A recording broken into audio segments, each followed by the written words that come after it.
Welcome to this edition of the Douglas County School District Growing Together podcast. We will be talking to leaders, educators, specialists, and community members about topics that matter to our students, our schools, and our community. Let's jump into this week's episode as we grow together. So today we have Dr. Kirby in the studio with us to talk a little bit about coaching and instructional leadership. Welcome, Deanne.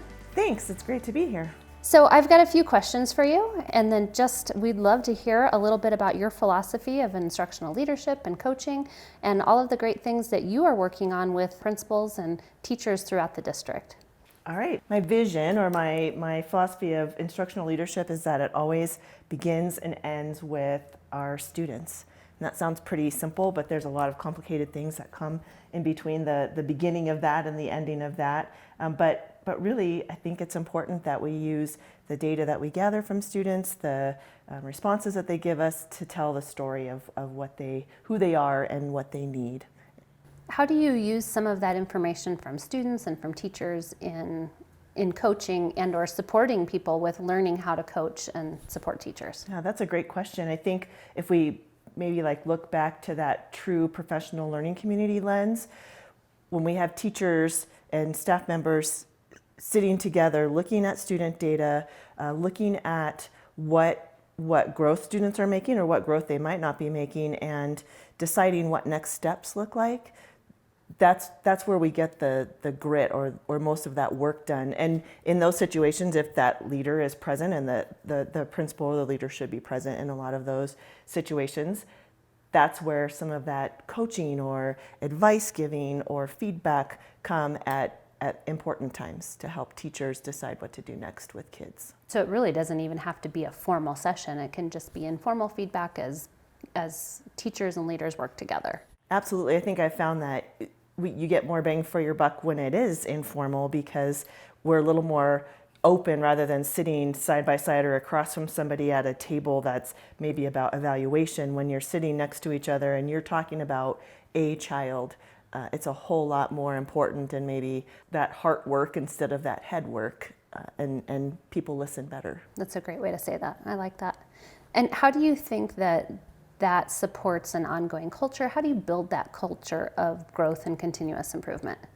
For me, it's really about getting all of those arrows aligned in the same direction. I think a lot of our leaders have been in situations where they've walked into buildings that are new to them or situations that are new to them, and you can look across and just see that things are not all aligned in the same direction. A direction should always point to children, but how does MTSS align with the curriculum that you're using to support student growth, and how does that align with the instructional strategies teachers are using in the classroom? And then above all else, what are you using in your building to support students from that whole child perspective?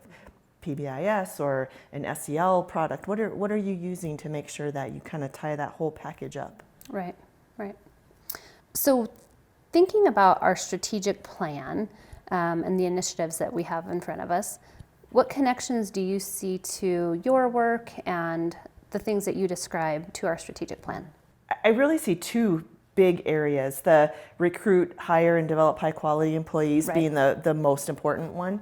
And I think that above all else, we are super fortunate to have the people we have with our kids in our district, and to keep them or to retain them or to make sure that they are doing their very best in our district, we need to provide the resources that they need to do that. Mm-hmm.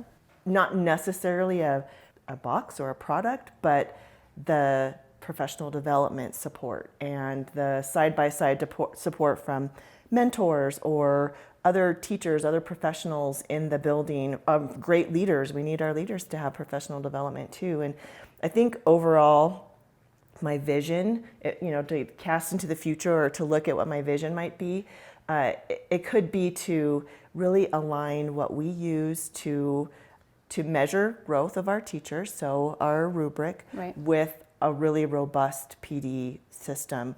And by robust, I don't mean that what we have now isn't good. What we have now is fantastic, but finding ways to line that up so that when a teacher is struggling, or when a teacher wants more, they don't have to be struggling. They might just want to learn more. They know exactly where they can go within our PD system to find what they would like to work on. Or if a coach, a PLS, or an evaluator or a leader is working with somebody, they know where they can send somebody. Maybe it's a link, maybe it's, I don't know what that part looks like. Right. But really aligning that so that when we say in our rubric that we want teachers to have a strong sense of pedagogy and instructional strategies, that there's really a true place that they can go within our system, our PD system, and find, well, gosh, what does that even mean? And then develop those skills. Things that are relevant to them and their needs and their learning time frames that they can even fit into a busy schedule. Yeah, and I would even say to further that we want to start empowering our teachers in our system who are doing that great work in their classroom to be the leaders of professional development. And it doesn't have to be a class in Moodle or a 45-minute class with a bunch of teachers. It could be a lab classroom, right? It could be a place that teachers visit and they see it in this authentic setting, or fish bowls, whatever. There's all kinds of tools that we can, or strategies we can use to do that. So it's great ideas. Very, very big vision, but it's there. Well, luckily we can work together on that. So I'm going to change gears a little bit. All right. So thinking about your own leadership identity, how did you develop your leadership identity over the years, and how do you communicate your values to those that you work with? So I think that my leadership identity really developed gradually over time, like most of us, right? We don't often get dropped right into a leadership situation, and I've had such the privilege of being supported and mentored by some really amazing people in my time, and can't name them all because you always forget somebody or they think they're not as important. But really the biggest people in my life who supported my leadership journey are my parents. Aww. And I know, isn't that nice? Yeah. But they're just examples of people who see the potential in everyone, and it's funny because they're both like that. They're pretty well matched. And I think the biggest lesson I learned from both of them is that you need to get your hands dirty, and you need to get in with the people who you lead. My dad was a police officer for the Los Angeles Police Department for 25 years, so most of my growing up, and I just remember watching him make his way through the police department, and that a lot of police officers have that really gruff side. My dad was never like that. He cared about people. He didn't care where you came from. He always wanted you to be better at your job. I don't know if you call policing a craft, but apparently there could be some of that. And out of that, probably from my mom, I learned more of that, being humble and caring for people, no matter who they are. And hopefully the values that my parents taught me and other people have helped incorporate along the way are they just are there because I model that. I'm not always sure how I necessarily communicate that, except by being that person and not being afraid to do the hard work. I spent most of my career in elementary school, so you did too. You can imagine, all of the things that happen in an elementary school, and not being afraid to help a kid in the nurse's office when they're throwing up or they're sick or they're sad, or picking up trash because it's out there, and just making sure that people know that you're there for the whole picture. Yep. Not just to, not just for the really fun, important times, but also for the times when nobody sees. I've heard you talk about that many, many times in all of our work over the past years of building sturdy human beings. So I know that that's what you want for your kids, and I think that's kind of what you're describing as your leadership identity. Absolutely, yeah. And I've heard you talk about that for kids too. So absolutely, I see exactly what you say being modeled just through your language. Oh, so thank you. Yeah. What do you think is the biggest challenge for educators today? This question makes me think of the things that would keep me up at night.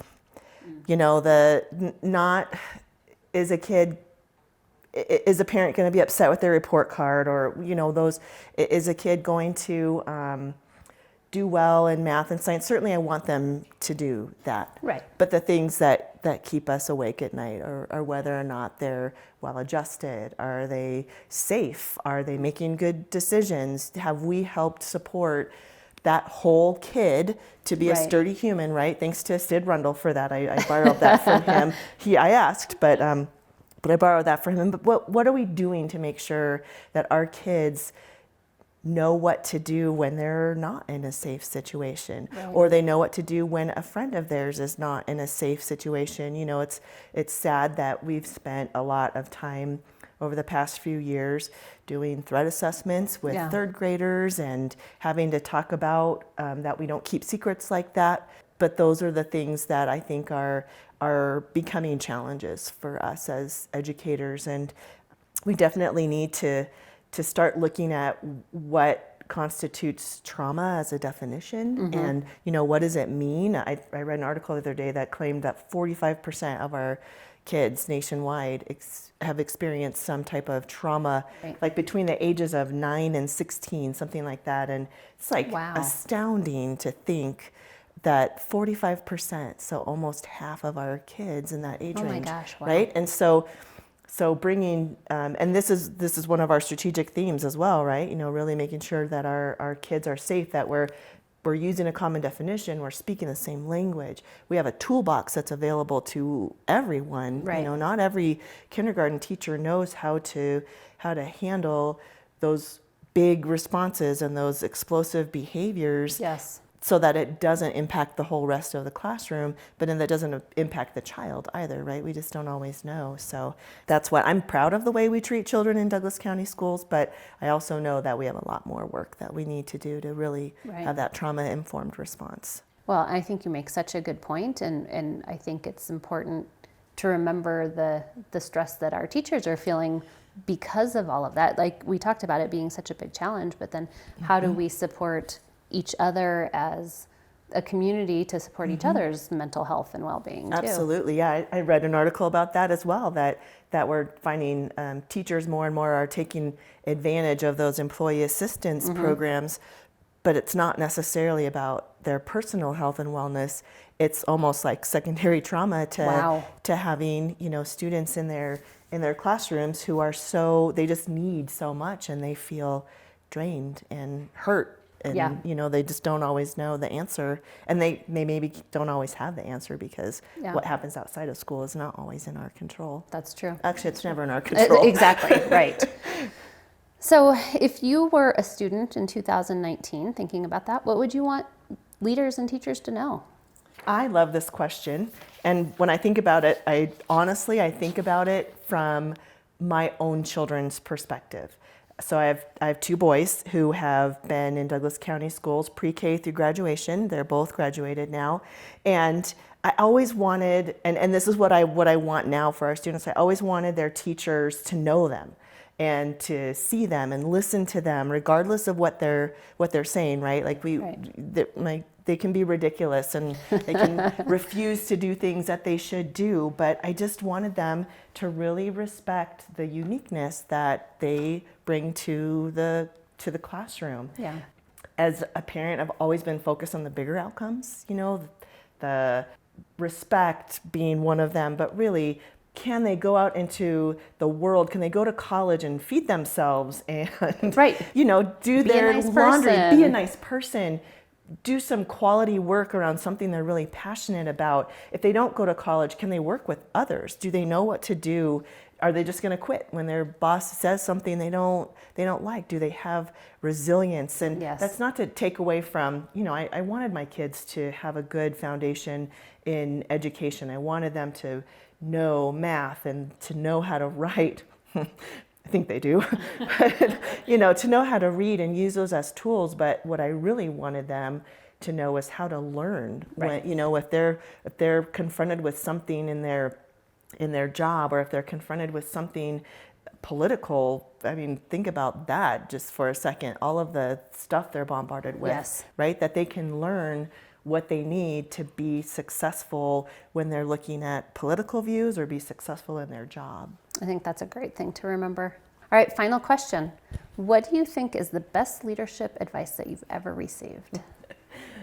don't take yourself too seriously. Yeah, for sure. Yes. Just don't, like, you have to love what you do and who you are while you're doing it. You have to make really big mistakes. And I had somebody tell me once also, I hope you make a really big mistake and I hope somebody finds out.